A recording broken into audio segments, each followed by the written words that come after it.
ഞാനിന്നിവിടെ ഒരു ശുദ്ധി കലശം നടത്തും. കോൺഗ്രസിന്റെ ഗ്ലോബൽ അധ്യക്ഷനായിട്ടുള്ള സാംപിത്രോദയുടെ സ്റ്റേറ്റ്മെന്റ്. ആരാ ഈ സാംപിത്രാത?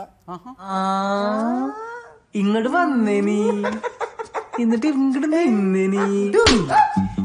നാഷണൽ ഹെറാൾഡ് കേസിൽ സോണിയാഗാന്ധിയുടെ കൂടെ ജാമ്യത്തിൽ ഇറങ്ങിയ അതുകൊണ്ട് ഇപ്പൊ എന്താ ഒരു വ്യക്തി സാംപിത്രോയും കൂടെയാണ്. He is so close to Sonia Gandhi. ആയിക്കൊള്ളട്ടെ. That is his importance. സോണിയാഗാന്ധിയുമായി Rajeev ഗാന്ധിയുമായിട്ടും ഒക്കെ നല്ല ബന്ധമുള്ള ആളാണ് എന്ന് പിന്നെ എനിക്കിവിടെ പേരുത്തങ്ങോട്ട് വരും. എന്റെ കയ്യിലെങ്ങാനും ഇപ്പൊ കിട്ടിയാണ്ടല്ലോ സാഗറേ.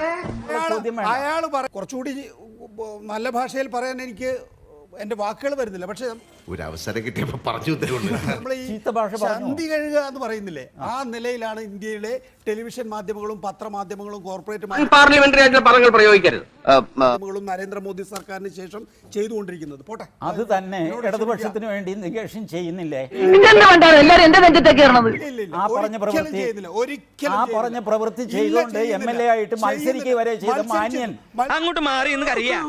ഇതൊരു നടക്കി പോണ ലക്ഷണില്ല. ഞാൻ ഇവന്റെ 2 വാങ്ങിച്ചിട്ടേ പോവുള്ളൂ.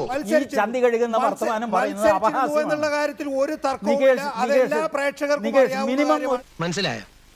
ഓ, ഇനി ഇത് ആവർത്തിക്കരുത്. ഒരു നാണം വേണം. താൻ ചെയ്യുന്ന പ്രവൃത്തി ബാക്കിയുള്ളവർ ചെയ്ത് കഴിയുമ്പോൾ തനിക്ക് നാണം തോന്നരുത്.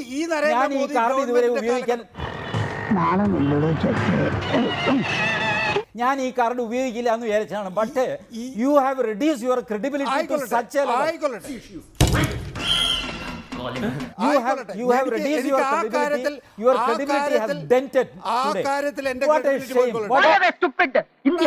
ഒരു ഉദാഹരണം പറ. ഒരു ഉദാഹരണം. അയ്യോ, അങ്ങനെ പറഞ്ഞൂടാ. പിന്നെ ഞാൻ എന്തിനു വന്ന? കേരളത്തിലെ, ഇന്ത്യയിൽ എന്ന് പറയുന്ന ഒരു സാധനമില്ല. കേരളത്തിലെ അറിയപ്പെടുന്ന ഒരു രാഷ്ട്രീയ പാർട്ടിക്ക് വേണ്ടിയിട്ട് വെള്ളം കോരാൻ കിണറ്റിലിറങ്ങിയ ആളിന്റെ പേരെന്ന് പറഞ്ഞേ. ഒന്ന് പറഞ്ഞേ. എനിക്ക് ആരും കണ്ടിട്ടില്ല. ദയവേദി ഇക്കാര്യം പുറത്ത് ആരോടും പറയരുത്. എനിക്കത് ക്ഷീണ. ഈ നമ്പർ എന്റെ അടുത്ത് ഇറക്കരുത്. നമ്മൾ തമ്മിൽ ധാരണയിൽ പോവാം. എല്ലാരും കൂടെ എടുത്തിട്ട് ഇടിച്ച് എനിക്ക് ഇങ്ങനെ നടന്ന് നിറയിക്കാൻ വയ്യ. കാര്യങ്ങളൊക്കെ വ്യക്തമായല്ലോ.